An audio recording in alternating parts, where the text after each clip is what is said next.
Hello dear learners, welcome back to you and learn English grammar with me. If you want to learn English grammar with the easiest way, subscribe my channel and press bell icon to get my new videos. Dear learners, আজকের এই ভিডিওতে যা থাকতে চা হলো narration কাকে বলে, narration কত প্রকার, কী কী ন্যারেশন পরিবর্তন, এক ডাইরেক্ট থেকে ইনডাইরেক্ট ন্যারেশনে পরিবর্তন করতে গেলে কী কী জানতে হবে, অর্থাৎ পার্সনের পরিবর্তন কীভাবে করতে হবে, টেন্সের পরিবর্তন কীভাবে হবে, আবার ন্যারেশনে কয়টি অংশ রয়েছে, কোনটাকে কোন অংশ বলা হয়, সব কিছুই আজকের এই ভিডিওতে থাকবে আর কি। তাহলে এই সব কিছু নিয়মকানুন, অর্থাৎ ন্যারেশন ডাইরেক্ট থেকে ইনডাইরেক্ট পরিবর্তনের যাবতীয় নিয়মকানুন আজকের এই ভিডিওতে থাকবে। এই সব কিছুই আজকের এই বোর্ডে লিখে প্রকাশ করতে গেলে অনেক সময় লেগে যাবে, তাই আমরা বোর্ডে না লিখে আমরা চলে যাই, চলো কম্পিউটার স্ক্রিনে যাই। কম্পিউটার স্ক্রিনে সবাইকে স্বাগত জানাই। ন্যারেশন, তাহলে ন্যারেশন কাকে বলে, সর্বপ্রথম যে বিষয়টি জানতে হবে সেটা হচ্ছে ন্যারেশন কাকে বলে। বক্তা যাহা বলে তাহাই স্পিচ বা ন্যারেশন, অর্থাৎ ন্যারেশনের আরেকটি নাম হচ্ছে স্পিচ। বক্তা যাহা বলে তাহাই ন্যারেশন বা স্পিচ, বা বক্তার বক্তব্য অন্যের নিকট বর্ণনা করাকে ন্যারেশন বা উক্তি বলে। ন্যারেশনের বাংলা হলো উক্তি। তাহলে ন্যারেশন এর প্রত্যেক বাক্যই হচ্ছে স্পিচ। তাহলে ন্যারেশন কাকে বলে বা স্পিচ কাকে বলে, বক্তা যাহা বলে তাহাই স্পিচ বা ন্যারেশন, বা বক্তার কথা অন্যের নিকট বর্ণনা করাকেই ন্যারেশন বা উক্তি বলে।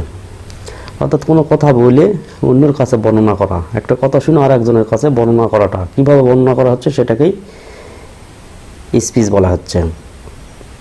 অর্থাৎ একজন ব্যক্তির কথা শুনে আর একজনকে কথাটা দুইভাবে বলা যায়, ডাইরেক্ট বলা যায় আর একটু বিকৃতি করে বলা যায়।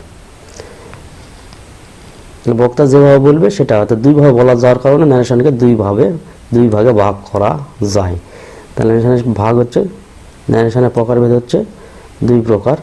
একটা হলো ডাইরেক্ট ন্যারেশন বা ডাইরেক্ট উক্তি, ডাইরেক্ট স্পিচ প্রত্যক্ষ উক্তি, আর একটা হলো ইনডাইরেক্ট ন্যারেশন বা ইনডাইরেক্ট স্পিচ পরোক্ষ উক্তি।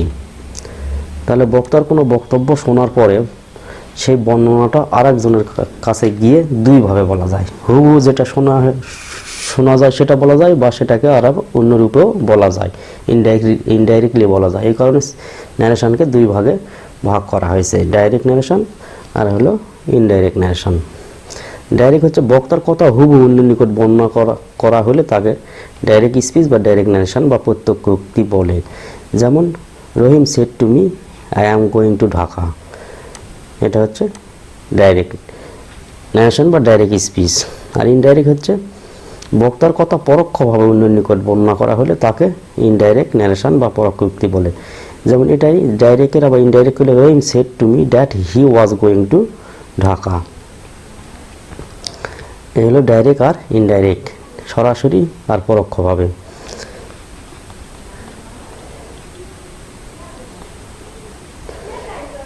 ন্যারেশন বা স্পিচ এর দুটি অংশ থাকে। ন্যারেশন দুই প্রকার, আবার ন্যারেশন বা স্পিচের আবার দুটি অংশ থাকে। একটা হলো রিপোর্টিং ভার্ব আর একটা হলো রিপোর্টেড স্পিচ। তাহলে রহিম সেড টু মি, প্রথম যে সেন্টেন্সটা ছিল রহিম সেড টু মি, এটা হলো রিপোর্টিং ভার্ব। আর I am going to Dhaka, এটা হচ্ছে রিপোর্টেড স্পিচ। তাহলে ন্যারেশন দুই প্রকার, ন্যারেশনের দুইটা অংশ থাকে, রিপোর্টিং ভার্ব আর রিপোর্টেড স্পিচ। অর্থাৎ ইনভার্টেড কোমার ভিতরে যেটা থাকে সেটা হচ্ছে রিপোর্টেড স্পিচ, আর ইনভার্টেড কোমার বাইরে যেটা থাকে সেটা হচ্ছে রিপোর্টিং ভার্ব। তাহলে মনে রাখার কৌশল হচ্ছে ন্যারেশনের দুটো অংশ মনে রাখতে হবে, একটা হলো রিপোর্টিং ভার্ব আর একটা রিপোর্টেড স্পিচ। স্পিচ কোনটি, ইনভার্টেড কোমার মধ্যে যেটা থাকবে, ইনভার্টেড কোমার মধ্যে যেটা থাকবে সেটা হচ্ছে রিপোর্টেড স্পিচ, আর ইনভার্টেড কোমার বাইরে যেটা থাকবে সেটা হচ্ছে reporting verb. Changing rules of direct to indirect narration. ন্যারেশনের পরিবর্তন আবার দুই রকমের, একটা হলো পার্সনের পরিবর্তন করতে হয় আর একটা হলো টেন্সের পরিবর্তন করতে হয়। তাহলে সব কিছু দুই, ন্যারেশন মানে সব কিছু দুই। ন্যারেশন দুই প্রকার, ন্যারেশনের দুটো অংশ, ন্যারেশনের পরিবর্তনও দুই ধরনের পরিবর্তন, একটা হলো পার্সনের পরিবর্তন, একটা হলো টেন্সের পরিবর্তন। তাহলে এক নম্বর আমরা পার্সনের পরিবর্তন, কীভাবে ন্যারেশনে ঘটে পার্সনের পরিবর্তন। তাহলে আজকের এই ভিডিওতে পুরোপুরি ন্যারেশন ডাইরেক্ট থেকে ইনডাইরেক্ট কীভাবে করা যায় সেই বিস্তারিতভাবে এটা আলোচনা করা হবে। তাহলে পার্সনের পরিবর্তন, প্রথম হচ্ছে পার্সনের পরিবর্তন। পার্সনের পরিবর্তনে তিনটা অংশ রয়েছে, একটা হলো first person, second person, third person. তাহলে পার্সনের পরিবর্তনের রুল হচ্ছে তিনটি, রুলস হলো তিনটি, first person, second person, third পার্সনের জন্য তিনটা রুল রয়েছে। যেমন রিপোর্টিং স্পিচ এর সাবজেক্ট যদি ফার্স্ট পার্সন হয় তবে রিপোর্টিং ভার্বের সাবজেক্ট অনুযায়ী পার্সন পরিবর্তিত হবে। রিপোর্টেড স্পিচের সাবজেক্ট, রিপোর্টেড স্পিচে অর্থাৎ ইনভার্টেড কমার মধ্যে যে অংশ থাকবে সেটার সাবজেক্ট, যে ইনভার্টেড কমার মধ্যে যে সেন্টেন্স থাকবে সেই সেন্টেন্সের সাবজেক্ট যদি ফার্স্ট পার্সন হয় তাহলে রিপোর্টিং ভার্বের সাবজেক্ট অনুযায়ী পার্সন পরিবর্তিত হবে। যেমন he said to me I did the work. তাহলে এখানে হলো রিপোর্টেড স্পিচের সাবজেক্ট হলো ফার্স্ট পার্সন, তাহলে রিপোর্টিং ভার্বের সাবজেক্ট অনুযায়ী পরিবর্তিত হবে। তাহলে ইনভার্টেড কমার পরিবর্তে ড্যাড বসবে, he said to me dad. তাহলে আই হলো ফার্স্ট পার্সন, সাবজেক্টকে ধরে হিক ধরে হি হলো, he had done the work. তাহলে এখানে হ্যাড কেন হয়েছে এবং মূল ভার্ব পাস্ট পার্টিসিপল কেন হয়েছে এটা আমি একটু পরে টেন্সের পরিবর্তনে বিস্তারিতভাবে বুঝাই দেব। 2 নম্বর, রিপোর্টিং ভার্বের রিপোর্টিং স্পিচের সাবজেক্ট যদি সেকেন্ড পার্সন হয় তাহলে রিপোর্টিং ভার্বের অবজেক্ট অনুযায়ী পার্সন পরিবর্তিত হবে। তাহলে প্রথমে ফার্স্ট পার্সন, এরপর এবার ছিল সেকেন্ড পার্সন।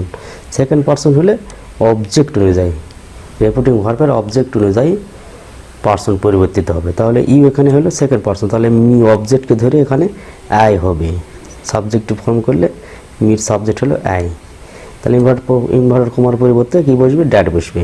তাহলে he said to me dad I had done the work. তাহলে এখানে হ্যাড ডান কেন বসেছে আমি টেন্সের পরিবর্তন একটু পরেই বিস্তারিতভাবে বলে দিব। 3 নম্বর, রিপোর্টেড স্পিচের সাবজেক্ট যদি থার্ড পার্সন হয় তবে কোনো পরিবর্তন হবে না। যেমন I said to him he did the work, এখানে হি হলো থার্ড পার্সন, তাহলে কোনো পার্সনের পরিবর্তন হবে না, যা থাকবে থার্ড পার্সন তাহলে থার্ড পার্সন হবে।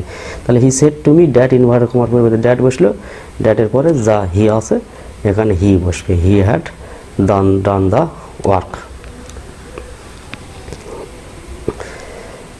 এখানে একটু বিশেষ নোটে দেওয়া হয়েছে অবজেক্ট যদি না থাকে, অত কোন অবজেক্ট, রিপোর্টিং ভার্বের যদি অবজেক্ট না থাকে তবে উক্ত কর্তাকে পরিবর্তন করে থার্ড পার্সন ধরা হয়।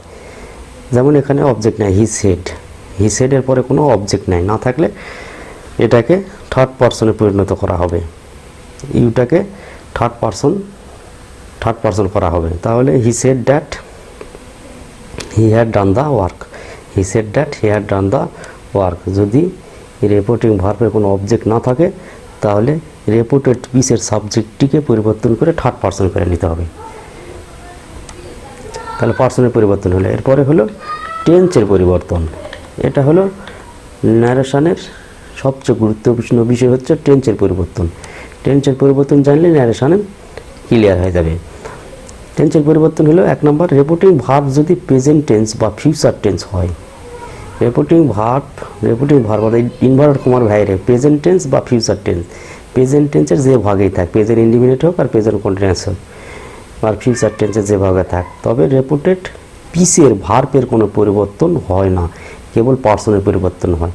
যে উপরে যে পার্সনের পরিবর্তন, এই পার্সনের পরিবর্তন সব ক্ষেত্রেই হবে। রিপোর্টিং ভার্ব প্রেজেন্ট টেন্স থাক আর ফিউচার টেন্স থাক আর পাস্ট টেন্স থাক, রিপোর্টেড মানে পার্সনের পরিবর্তন সব ক্ষেত্রেই হবে। শুধু টেন্সের পরিবর্তন কখন হবে, যে রিপোর্টিং ভার্ব যদি প্রেজেন্ট টেন্স বা ফিউচার টেন্স হয় তবে রিপোর্টেড পিসের ভার্বের কোনো ভার্ব বা টেন্সের কোনো পরিবর্তন হয় না, পরিবর্তন হবে না। যেমন হি সেজ, এখানে সেজ হলো প্রেজেন্ট টেন্স আছে, সুতরাং এখানে ভার্বের কোনো পরিবর্তন হবে না, শুধু পার্সনের পরিবর্তন হবে। তাহলে আই হলো ফার্স্ট পার্সন, আই হি ধরে সাবজেক্টকে ধরে হি হয়েছে হি। তাহলে হি সেজ দ্যাট হি তাহলে এখানে প্রেজেন্ট কন্টিনিউয়াস টেন্স ছিল অ্যাম, প্রেজেন্ট কন্টিনিউয়াস টেন্স হির পরে ইজ হবে, হি ইজ প্লেইং ক্রিকেট, তারপরে future tense he will say I am playing cricket, তাহলে এখানে ফিউচার টেন্স আছে। রিপোর্টিং ভার্ব হলে ফিউচার টেন্স, তাহলে এটাও টেন্সের কোনো পরিবর্তন হবে না। ইনভার্টেড কমার পরিবর্তে ড্যাট,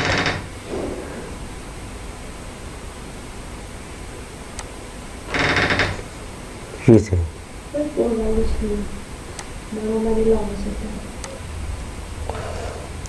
তাহলে that he is playing cricket, তাহলে এটা হলো রিপোর্টিং ভার্ব ফিউচার টেন্স আছে, তাহলে টেন্সের কোনো পরিবর্তন হবে না। এটা হলো প্রেজেন্ট কন্টিনিউয়াস টেন্স আছে, প্রেজেন্ট কন্টিনিউয়াস টেন্সই রয়ে গেল, অর্থাৎ এর পরে এম ছিল, এখানে হির পরে ইজ হলো, তাহলে প্রেজেন্ট কন্টিনিউয়াস টেন্স ছিল, এখানেও প্রেজেন্ট কন্টিনিউয়াস টেন্সই রয়েছে, তাহলে এখানে টেন্সের কোনো পরিবর্তন হয়নি, শুধু পার্সনের পরিবর্তন হয়েছে।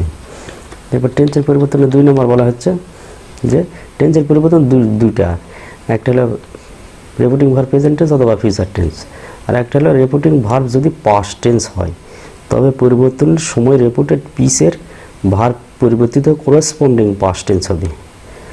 আসল জায়গা হলো ন্যারেশনের মূল জায়গা, এটা হচ্ছে রিপোর্টিং ভার্ব যদি পাস্ট টেন্স হয় তবে পরিবর্তনের সময় রিপোর্টেড পিসের ভার্ব বা টেন্স পরিবর্তিত হয়ে করেসপন্ডিং পাস্ট টেন্স হবে। করেসপন্ডিং পাস্ট টেন্স মানে অনুরূপ পাস্ট টেন্স। কীরকম পাস্ট টেন্স এখানে চার্ট করে দেওয়া হয়েছে, কি থাকলে কি হবে, যে ডাইরেক্ট স্পিচ আর ইনডাইরেক্ট স্পিচ যদি সিম্পল প্রেজেন্ট হয় তাহলে সিম্পল পাস্ট, যদি সিম্পল প্রেজেন্ট টেন্স হয় অর্থাৎ রিপোর্টেড পিস যদি সিম্পল প্রেজেন্ট টেন্স হয় তাহলে সেটা হবে সিম্পল পাস্ট, বা পাস্ট প্রেজেন্ট ইনডিফিনিট টেন্স হলে past indefinite tense, present continuous tense হলে পাস্ট কন্টিনিউয়াস টেন্স হবে। এটা হলো টেন্সের পরিবর্তন। কখন এটা টেন্সের পরিবর্তন হবে? রিপোর্টিং ভার্ব যদি পাস্ট টেন্স থাকে, প্রেজেন্ট পারফেক্ট টেন্স হলে পাস্ট পারফেক্ট টেন্স হবে, প্রেজেন্ট পারফেক্ট কন্টিনিউয়াস টেন্স হলে পাস্ট পারফেক্ট কন্টিনিউয়াস টেন্স হবে। এখন সিম্পল পাস্ট টেন্স যদি থাকে অর্থাৎ পাস্ট ইনডিফিনিট টেন্স যদি হয় তাহলে পাস্ট পারফেক্ট টেন্স হবে, পাস্ট কন্টিনিউয়াস টেন্স যদি হয় পাস্ট পারফেক্ট কন্টিনিউয়াস টেন্স হবে। তাহলে পাস্ট কন্টিনিউয়াস টেন্স হলে পাস্ট কন্টিনিউয়াস টেন্স হলে পাস্ট পারফেক্ট কন্টিনিউয়াস টেন্স হবে। এবার পাস্ট পারফেক্ট টেন্স যদি থাকে তাহলে no sense, past perfect continuous tense যদি হয় তাহলে নো সেন্স, অর্থাৎ ইন ডাইরেক্ট ন্যারেশনে যদি পাস্ট পারফেক্ট টেন্স থাকে বা পাস্ট পারফেক্ট কন্টিনিউয়াস টেন্স যদি থাকে তাহলে টেন্সের কোনো পরিবর্তন হবে, ওই টেন্সই থাকবে। এরপর যদি ফিউচার টেন্স শ্যাল বা উইল যদি থাকে তাহলে ফিউচারে উড বসবে।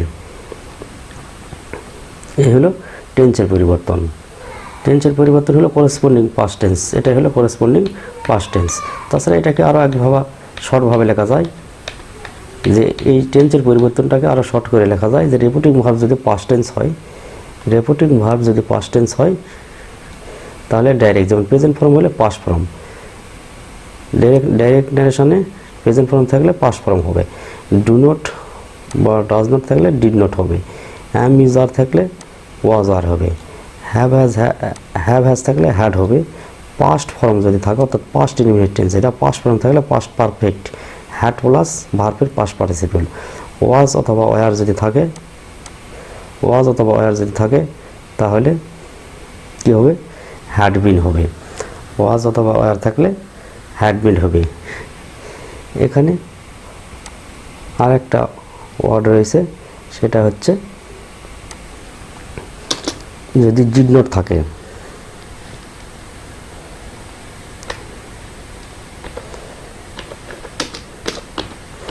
ডিড নট যদি থাকে তাহলে হবে had not been, did not থাকলে হ্যাড নট বিন। এরপরে হলো শ্যাল বা উইল যদি থাকে তাহলে উড, ক্যান থাকলে কুড, মে থাকলে মেড, মাস্ট থাকলে দুই ধরনের পরিবর্তন।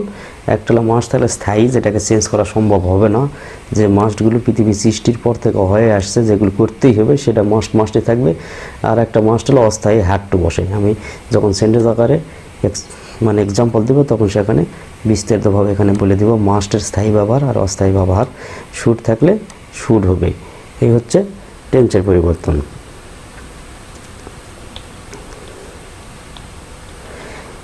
এরপরে কিছু ওয়ার্ড রয়েছে যেগুলো এটা মুখস্থ রাখতে হবে, যে নৈকট্যসূচক শব্দগুলো ইনডিরেক্ট পরিবর্তন স্পিচে পরিবর্তিত হয়, দূরত্বসূচক শব্দে পরিণত হয়। যেমন নাও থাকলে দেন, হেয়ার থাকলে দেয়ার, হেয়ার আফটার থাকলে দেয়ার আফটার, দিস থাকলে ড্যাট, দিস থাকলে দোস, এগো থাকলে বিফোর, দাস থাকলে সো। 10 থাকলে সো, এরপর টুডে থাকলে ড্যাট ডে, টু নাইট থাকলে ড্যাট নাইট। এরপরে লাস্ট নাইট থাকলে দ্য প্রিভিয়াস নাইট, স্টারে থাকলে দ্য ডে বিফোর অথবা দ্য প্রিভিয়াস ডে, টুমরো থাকলে দ্য নেক্সট ডে অথবা the following day, last week থাকলে the week before or the previous week, next week থাকলে হচ্ছে কী হবে the week after or the following week, last month থাকলে the month before or the previous month, next month থাকলে a month after অথবা the previous month. এরপরে হিদার থাকলে দিদার, Haynes থাকলে দেন্স। এগুলোর ডাইরেক্ট ন্যারেশনে যদি থাকে, ইনডাইরেক্ট করার সময় এই শব্দগুলো পরিবর্তিত হয়ে যায়। তাহলে কিছু পসিভ কেস রয়েছে, যেমন changing pronoun in direct speech করার সময় আই হলো নমিনেটিভ, এর অবজেক্ট হলো মি আর পসিভ হলো my, we, us, our, you, your. আর হি হলো অবজেক্টিভ ফর্ম হলো হি, হিম, হিজ হলো possessive case, she, her, they, them, their. এগুলো হলো প্রোনাউনের 3টা ফর্ম আছে, একটা নমিনেটিভ ফর্ম, অবজেক্টিভ ফর্ম আর পসিভ ফর্ম। এগুলো ন্যারেশন করতে গিয়ে প্রয়োজন হয় যে অবজেক্ট হিসাবে যেমন হি হলো সাবজেক্ট, অনেক সময় অবজেক্ট হিসাবে দরকার হলে হিম ব্যবহার করতে হয়, আবার পসিভ ফর্ম করতে গেলে হিজ ব্যবহার করতে হয়। এই হচ্ছে আজকের ন্যারেশন। আজকের এই পর্বে ন্যারেশন ডাইরেক্ট থেকে ইনডাইরেক্ট করার রুলস বিস্তারিতভাবে তোমাদের কাছে উপস্থাপন করলাম। তাহলে আজকের এই ভিডিওতে ন্যারেশন ডাইরেক্ট থেকে ইনডাইরেক্ট ন্যারেশন পরিবর্তনের নিয়মগুলো বিস্তারিতভাবে তোমাদের কাছে উপস্থাপন করলাম।